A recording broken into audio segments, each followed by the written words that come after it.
Hello, Frida Reba Darcy and Patricia O'Connor here. I've been digging out in the tools and playing and doing all kind of stuff. I thought I would give you a little update on what's been going on with the balcony as of late.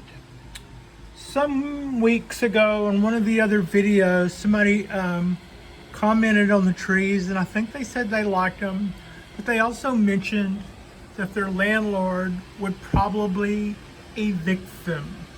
And so I was thinking about that from the very start. I did have a landlord who said, Patricia, I like your trees. I'm not going to tell you to get them out of there. I would like you to put drip trays underneath them. But you know what? Landlords come and go. So I was thinking about the viewers who are looking at what I have going and thinking about it around themselves and putting themselves in my place and going, yeah, I would never get away with that. So here's what I'm going to do.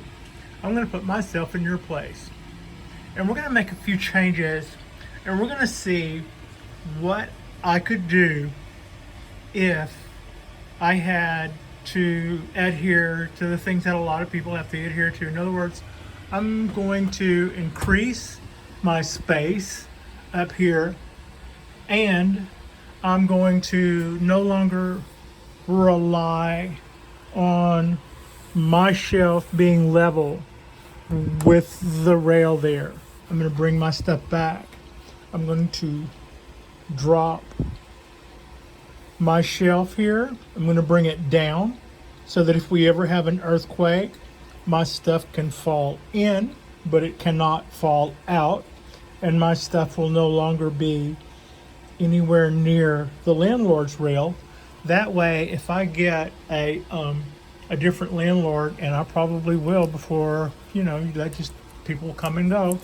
If I get somebody who's not so hospitable, I won't be violating any of their rules. There's no rules that say I can't have things on my balcony, but there might be. But there, I think, there was a rule saying we would appreciate you not putting plants up there. Whenever I moved in here, they go, everybody puts plants on the rail. We would appreciate it if you guys would put trays underneath them. So I have. But if we have an earthquake, I'm not going to lose a $5 fern from the Target down the street. Oh, look at this. New addition. This is my black pine show hen, and I love it.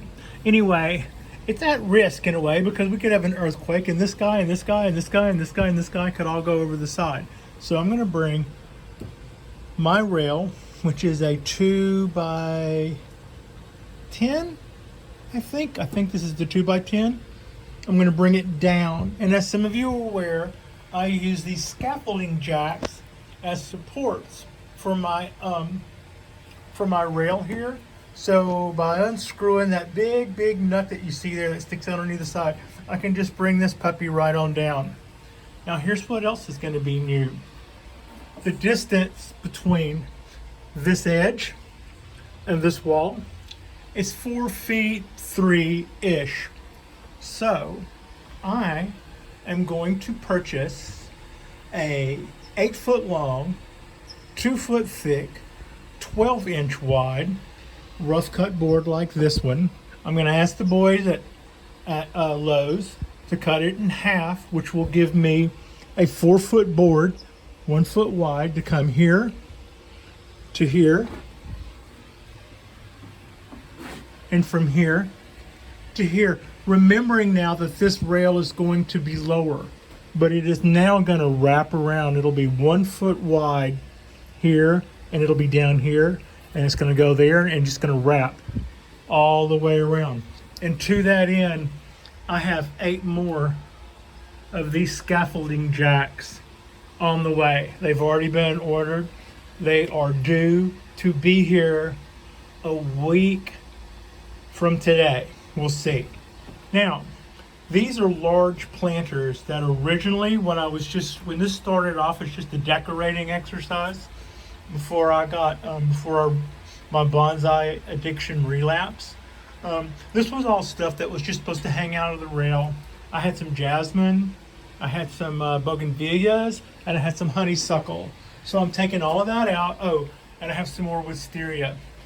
This I took out the honeysuckle and I took out the jasmine because it was mostly, well, there's two more jasmine. I still have one, but the others were just like really laden with powdery mildew. And the guys at the apartment weren't digging the waterfall cascade thing I had coming out between the rails. So having to rake that back causes problems. So I took it all to the fence line where they had nothing but some really tacky wild weedy, not indigenous, also ivy, and I released the jasmine and the honeysuckle in that. So maybe that stuff will go to town and take over where the kudzu is now. We can only hope, but I didn't want it to die either. But anyway, I'm clearing this out, and the reason that I left these guys is because, as I've stated before, if you have land and you want to fatten up your bonsai tree, one way to go about that is, of course, to go plant it in the back, plant it somewhere where nobody's looking and let it just hang out there a couple of years, and they will fatten up in Mother Earth faster than almost anything. Second fastest would be in that planter sitting on Mother Earth and let the roots go out the bottom. There are all kind of different takes on that, and somehow getting the roots into the ground always seems to help. But I'm 4 floors up. So the reason I didn't haul those guys back is that's my future bonsai projects. I'm going to rake them back and make sure that they're not sticking out there. I'm going to prune them back pretty heavily. I've got a couple of small, not too expensive. They're like, $20 bonsai pots on the way.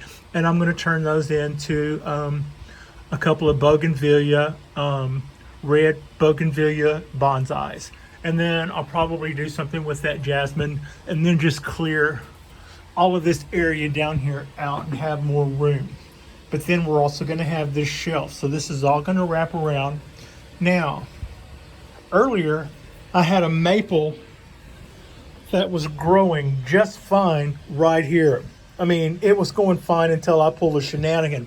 What wasn't killing it was the amount of light it got. I didn't have that fluorescent there, which is a grow light, and I didn't have that there. I didn't have that light there at the time. It was just ambient. But the ambient here, the light aside, I'm shadowing that light, is still enough to keep these guys and this guys and that guy. Those have all just been living off the ambient light down here. So boosting it with the fluorescent, the last couple of weeks, I've noticed several things. One, the trees here seem to be doing fine. I haven't noticed any ill effects. I haven't noticed them trying to reach for the real sunlight out there, or I haven't noticed them stretching for lack of light. They seem to be hanging out just fine and doing pretty okay with that. Also, I do have some wilting. I found some spider mites on my black pine, and I nuked them with soap, and I don't think my cypress tree liked the soap. It looked a little wilty. There, but they were fine up until the time I soaked them. So anyway, back to that. So that leaves what I'm going to do to increase my shelf space. That will also allow me to take out all of these little tables. Maybe they'll still be underneath the shelf, but I won't have plants sitting on them anymore. The plants will all be up high on there. But as you can see, we do fall off into the dark. So here's the other part of the idea. This is kind of like a clothes rack that I showed y'all a couple of weeks ago that I made to hold this 4-foot fluorescent. And as you can see, I've got a little bit left over on either side. And basically, if I were to add 3 feet, screw 3 feet onto the end of that pipe, that would bring it to about the middle of where the new 2x12 is going to come out. So I'm going to bore a hole in that and drop that pipe through there. And I'm going to do the same thing on this side. I'm going to add 3 feet to that side and bring it. If you get what I'm doing, I'm going to increase the length of this by 6 feet so that I can hang another 4-foot fluorescent up there. And I'm also going to get this pipe the hell out of my way by boring a hole in my 2x12 over here and letting both of those down pipes go down in it and then set on the ground before sitting on the ground. So that'll be a lot neater, and there'll be room for a second 4-foot fluorescent light up there. Now, that isn't to say that that one couldn't be more forward and there couldn't be a second one of those, but I don't think that's needed. In other words, I'm kind of hinting that I could have as many as 4 of these, but I don't think that's necessary. I think these guys have already had enough hours on them that if I want to make them more efficient, changing out the bulbs for exactly the same thing that's in there now but newer would probably make an increased difference in the performance. By the time you start to see a little clouding on the edge here, you're starting to drop some luminous. So they could be made better already just by replacing them for fresher bulbs. However, we could increase the efficiency, making them like 24, I think is what I heard, 24% less voltage, and increase the output and get even closer to a daylight spectrum by going with the new LED replacements, which are also cooler, would never ever burn a top, which these guys are doing fine. They don't seem to have any problem with that. So that's kind of what's going on there. We're gonna make this bigger. We're gonna make this wider. We're gonna make it more efficient. We're gonna add another light up here so that we can, so I was always worried about everything is out there facing the sun, but this side of it shades earlier. As you can see, the Trident maple there, the front of it's in the sun and the back of it's it's now in the fluorescent. You know, it's getting backlit by the fluorescent, as is the oaks and as is the backside of all the other trees. So I think adding a second light will increase those luminas by a third, like in logarithm. If you double the amplitude, you increase volume by a third. Or to put it another way, 2 jets aren't twice as loud, they're a third louder. So that's kind of what we have going. I'm going to, well, okay, let me just say this. Every time I say I'm gonna stop in the middle of the sentence and correct it. I'm going to stop in the middle of the sentence and correct it. So what I'm looking at is trying to make a system where anybody who has a simple balcony, and I've gotten kind of lucky in that my faces a sunward direction, but what if you don't have that? You would rely more on this. And this is our experiment. We don't have trees here that shy away from the sunlight. Those cypress trees are sun babies. Those oaks and those black pines, they like it. They want it, and nothing. And if we come up shorter on our goal, you'll be able to see it right here. But the idea is that you don't have to be a homeowner to have a bonsai tree. Like I said to my teacher, I said, what if you had a life change and you found yourself in an apartment with a window box? And he looked me dead in the eye and said, I would take my 5 favorite trees. And that's kind of what this is. This is a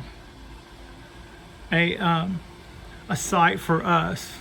Those without a back 40, those of us without a lot to plant our trees in, and those without a back patio to make our own Japanese garden. We can have beautiful bonsai trees, and we can develop trees, and we can have nice trees and keep them going. And that's what I'm here to prove. So yeah, I'm pretty excited. I have the parts coming a week from Friday. Between now and then, I'm going to accumulate the pieces for what I call the clothes rack, which is this light rack. It's kind of like a big clothes rack is what it reminds me of. So that's why I call it that. And I'm going to go ahead and accumulate the 2 by 12 by 8. I'll get the fine kids at Lowe's to cut that in half for me, so I can carry that in my Subaru, which is the Patmobile. I have a little Roadster STI that so you don't have to have a truck. You don't have to have, Patricia in her flat, in her little Subaru, and her little wiener dog are going to see if we can figure out how to have everything we want in the way of bonsai. And you know what else? That tends to change. My ideas about what the coolest bonsais in the world are have already changed a few times in the past year. And I love all of that. I love the tiniest little trees, and I love the biggest little trees.